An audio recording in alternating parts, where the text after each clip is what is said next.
There is another temple that's a very important temple in Egypt that's not so well known and recognized, that is very well guarded at this time, that is an anomaly in Egyptian buildings.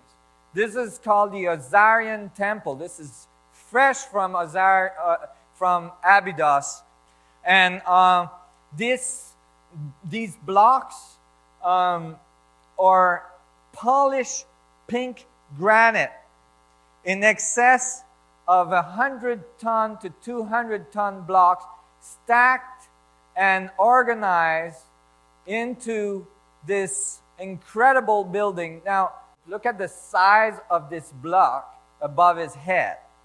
There are tongues and grooves. It's very highly engineered. You got to realize that we're talking about Egyptian here that's supposed to not have the wheel. They don't have the pulley. They don't have a crane to grab things and put them on top of things. Certainly not things that big. And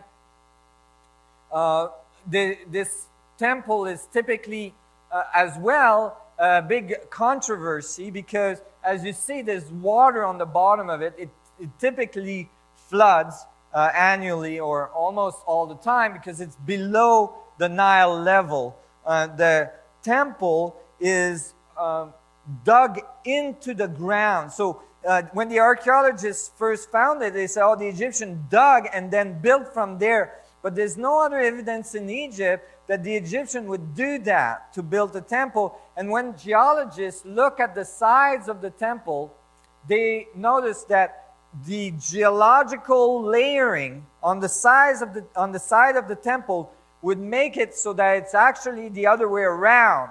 The temple was there, and then the sedimentation from the Nile generated all the layers that eventually buried the temple. And then the archaeologists, lady archaeologists, found it and dug it out. Now, that would make this temple much older than previously believed. Like right now is being dated at about 4,000 years old. It would ask that temple was there approximately 10,000 to 12,000 years ago. And eventually I came across these things that were thought to have been popularized now as the flower of life.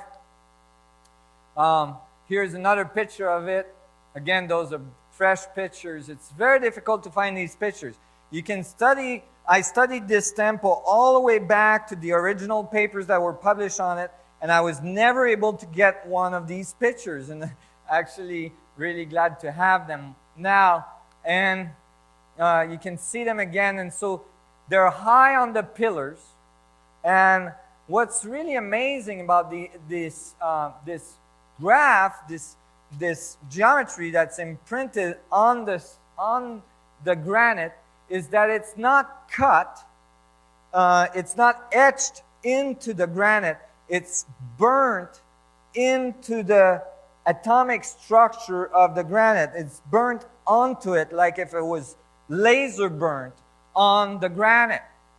And that poses a very large problem when you're thinking of 10,000 years ago, people going around burning stuff with lasers.